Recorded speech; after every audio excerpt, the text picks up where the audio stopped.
नमस्कार भाइयों बहनों, स्वागत करती हूँ एक बार फिर आपका किस्मत रहस्य में।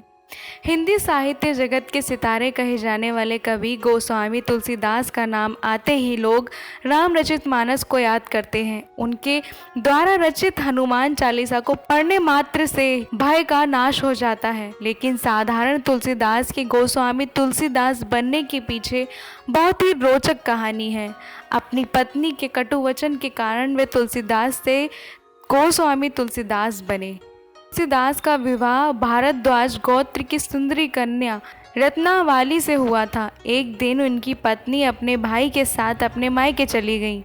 पत्नी से अत्यधिक प्रेम के चलते वे भी उनके पीछे पीछे ससुराल चले गए। इस पर इनकी पत्नी ने इन्हें धिक्कारते हुए कहा, जितना प्रेम तुम मेरे हाड़ मांस से बने इस शरीर से करते हो, उसका आधा भी यदि भगवान से कर सको तो तुम्हारा कल्याण हो जाएगा। पत्नी की कटु किंतु सत्य बातों ने इन्हें वैराग्य का पथ दिखाया। वहाँ से ये सीधे प्रयाग आए और विरक्त हो गए। बताया जाता है कि गोस्वामी जी नित्य कर्म के लिए नित्य गंगा पर जाया करते थे और लौटते समय लोटे का बचा हुआ जल एक वृक्ष की जड़ में डाल दिया करते थे। उस पेड़ पर एक प्रेत रहता था। एक दिन उसने गोस्वामी जी से संतुष्ट होकर वर मांगने के लिए कहा। इन्होंने उनसे भगवान श्री राम के दर्शन की लालसा प्रकट की। प्रेत ने उन्हें श्री हनुमान जी की कृपा का आश्रय लेने की सलाह दी। एक दिन एक सत्संग में इन्हें श्री हनुमान जी का साक्षात्कार हुआ। हनुमान जी ने चित्रकूट में भगवान के दर्शन कराने का इन्हें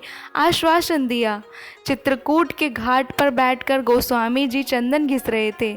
इतने में ही भगवान सामने आ गए और इनसे चंदन मांगा। गोस्वामी जी की जन्म जन्मांतर की इच्छा पूरी हो गई। इन्हें भगवान श्री राम के अनुरूप का साक्षात्कार हुआ।